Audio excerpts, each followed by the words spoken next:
A good evening, this is Nerd is the Human, and welcome to this Games Guide edition of Medieval 2 Total War, where today we look at how to manage the Pope. In Medieval 2 forums, I see many people perplexed, vexed, or simply memeing the daylights out of the Pope. So today, we take a look at the diplomacy files to really break down how we can keep the Pope happy as a fellow Catholic, or perhaps something a little more cunning or mischievous if he or she won't play ball. A key part of managing diplomacy in this game is to fix the bug, and I can't stress enough that before following this video's advice, you'll need to fix that bug. A link for that and the file unpacking is down below. But in my previous guide on diplomacy, I explained how a better understanding of the code can help you actually play this game with the diplomacy intact. But in that video, we actually only looked at half of the Desk of Faction Standing file. This is the file that deals with diplomacy, and can be found in the data folder after unpacking. When we looked at this file, half of the diplomacy triggers were focused solely on the Pope. So today we delve into the depths of the file to see what advice I can ascertain for you.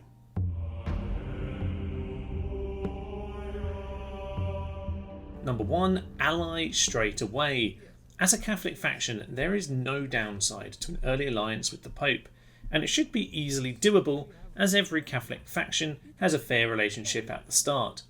I've looked at the mathematics of the diplomacy mechanic in more depth in the previous video, but I'll give a brief summary here. Once inside the file, you'll see that all diplomacy is measured by a value scale of -1 to +1, with 0 being neutral. A variety of actions in the game will affect your faction standings, though in the game you won't see the numerical value, but instead you'll see a phrase describing your relationship, which should give you an idea of your current standing. The diagram here shows these phrases along the -1 to +1 scale. Feel free to pause if you wish to take it in further. With regards to the Pope, this section on the UI shows a fairly literal breakdown of the Papal States' relationship with each Catholic faction. England having 6 out of 10 crosses, as most factions do, corresponds directly to their plus 0.2 relationship that you can see in the Deska_strat file. 5 crosses is thus neutral. The Holy Roman Empire have -0.45, which again is represented here by only 3 crosses. All are workable start positions unless you are the Holy Roman Empire, and alliance should be well within your grasp. For players of the Holy Roman Empire, a little more buttering up is likely to be needed. Once you get down to 2 crosses, you really are in danger of imminent excommunication, so keep a close eye on this tab. Why should you ally? Well, let's take England as an example, where I've teleported the princess here to chat with his popiness. Allying is a big boost of 0.2 to relations, except that for the Papal State it is much bigger. On trigger 36 we see it's a boost of 0.4, so straight up to 0.6 we go. You should get notifications when relationships reach certain thresholds, and with the Pope, you can see that our relations improve up to outstanding. See, you can see this reflected in the UI tab as 9 crosses. Now, that may not quite add up to you, but there are some other small factors that I'll get back to. It's even better if you can fight with the Pope. Even a simple act like leaving a unit of cavalry to join in the Pope's early battle, say with Florence, will boost the alliance further. You don't even need to be helpful in the battle, just to officially battle with your ally. Looking at trigger 80, we will see that you get a 0.2 boost for fighting with allies. That's huge.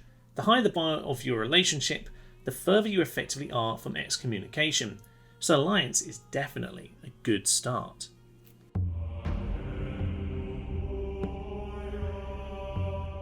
Number 2, bribery. Bribery is a surefire way of increasing your relationship with a faction. We see in trigger 81 that every 1000 gold raises your relationship towards 1 at a divisor of 50. So let's say it's turn 1, your relationship with the Pope is 0.2, like England, and you give the Pope 1000 gold. Your new relationship level would be 0.216. This is a great way of topping up your relationship and keeping them sweet enough.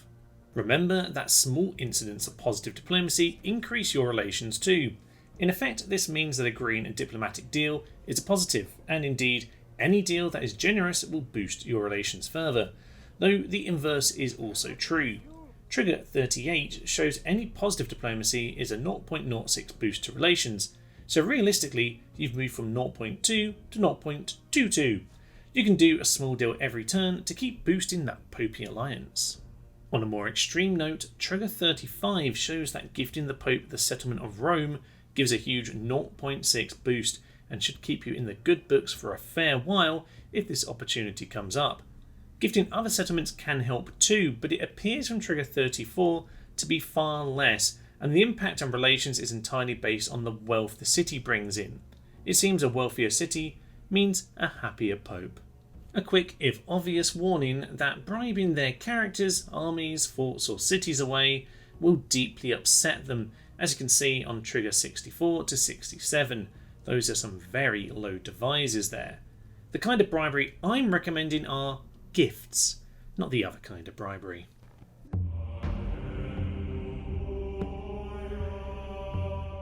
Number 3. Priests and the Pope.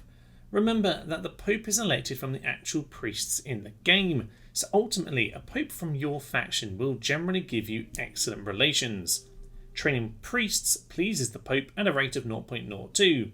Training them is usually better in lands that are not Catholic, so send them to Iberia or other disputed territories where you can pick up plenty of traits and increase their piety.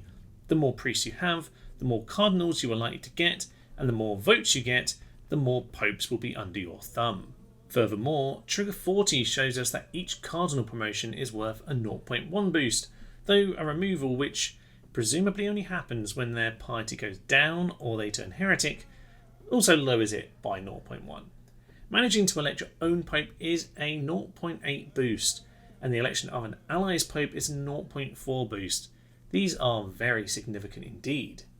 Voting for the eventual pope is plus 0.2 to your relations, and whilst your lack of faith will not be forgotten, it is said when you vote for the non-winning pope, I can't actually find any triggers to support that this actually drops your relations. I guess you just miss out on gaining relations. Nonetheless, using diplomacy to buy votes could be an effective strategy if you have the reliable reputation to engage in such diplomacy, so do make sure you take care of your global stand-in. As with all relations in Medieval 2, it's a slippery slope down and a virtuous circle upwards. You want to keep above the halfway mark or there can be big issues.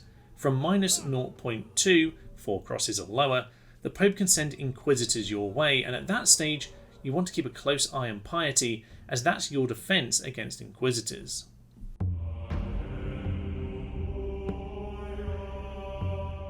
Number 4. Remove unwanted popes. Assassins are helpful in removing quarrelsome popes, and if your relationships are not great, then consider a well-trained assassin to linger in Italy.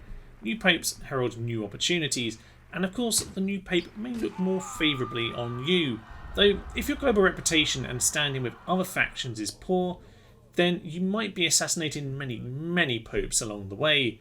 Beware that getting caught trying to remove the pope will lead to your relationship dropping straight down by -1. Suffice to say, in that scenario, you're in trouble. If you have been excommunicated, it might sometimes be easier to simply remove your own leader, then work your way back into favour through diplomacy or the dagger. A quick drowning or glorious battle charge for your king can help give you the chance to reset your relations.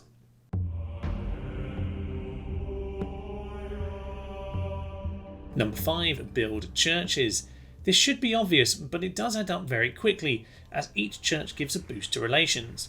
Trigger 18 onwards shows a 0.02 boost for a small church, 0.04 for a church, 0.06 for an abbey, 0.16 for a cathedral, and a chunky 0.2 for a huge cathedral, with the cast equivalents gain a similar 0.02 and 0.04 for small chapels and chapels respectively. Trigger 8 to 14 shows that each time you build your first building of its class, you get an extra boost too. For example, your first abbey is a 0.12 boost. The text for Trigger 15 and 16 is subtly different though, and so being the first faction to build a cathedral and or huge cathedral not only gets you a fancy cutscene, but also boosts relations by 0.2. Putting this all together, building the first huge cathedral gets you 0.2 plus an extra 0.2. Altogether, 0.4 is a great bonus for merely one building. Naturally, destroying church buildings will incur the Pope's wrath, from 0.1 for a small church up to -1 for a huge cathedral. though I'm not really sure why you'd choose to do this.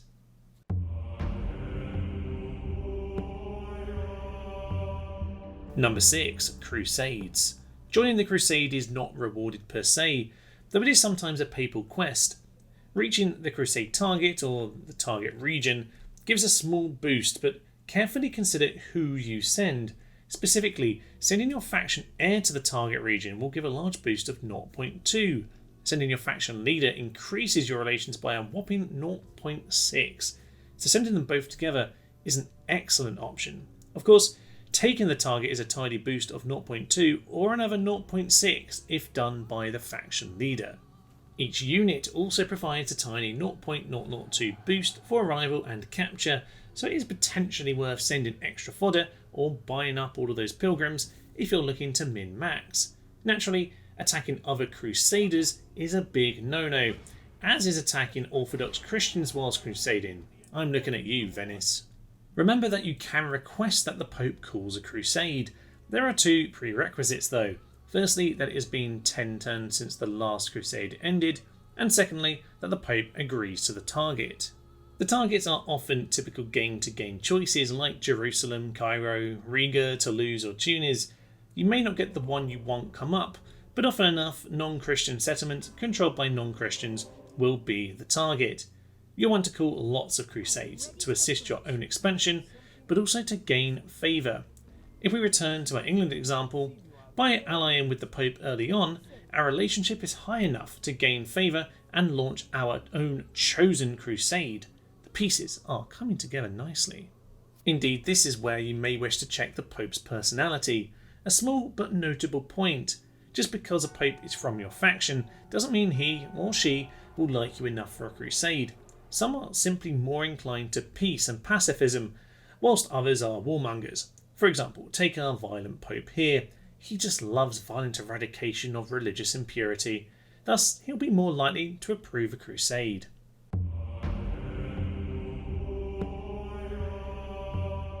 Number 7. Papal missions. If you look in Deska_missions, also in the data folder, you'll find information about papal quests. As you may guess, completing missions is a good idea and gets you rewards. Some are simply money, but note that rewards are affected by your papal stand-ins. Favourites get better rewards. Some quests can boost relations or give useful traits like Adored by the Pope or Pope's Enforcer. Conversely, almost all have penalties for not completing them. Back in the Deska faction stand-in file, triggers 100 to 137 all detail the changes to faction stand-ins that are possible from papal missions. Some reach as high as 0.4 and others as low as -0.2, so it's well worth completing any quest you get. All of these tips will help keep your papal relationship as positive as possible, and I hope a deeper understanding of the diplomacy triggers will help you avoid pitfalls in your next campaign. But in making this video, I felt there was the need for a second part that focused on how to actually attack your fellow Catholics. Now that we know how to get the Pope on side, our follow-up video will look at how best to take advantage of that relationship. So look out for that video in the near future. That is it for today. Do comment below on any aspect of the triggers you found particularly fascinating. We will do more guides and miscellaneous videos on Fridays in the near future, and if you'd like to support the channel so that I can continue to increase the volume of my content, then do become a channel member on YouTube or support through Patreon or Ko-fi. Links are in the description. For now though, I will leave you. I am Thomas, this is Tenez the Human. Thank you friends, and bye bye. Have you heard the good news, my friends? Here's the good news! It's the Pope! Has the Pope ever done as badly as I'm doing as the Pope right now? God only knows. God only knows. Down goes the spoon of destiny. And there he goes! It took every last bolt we had.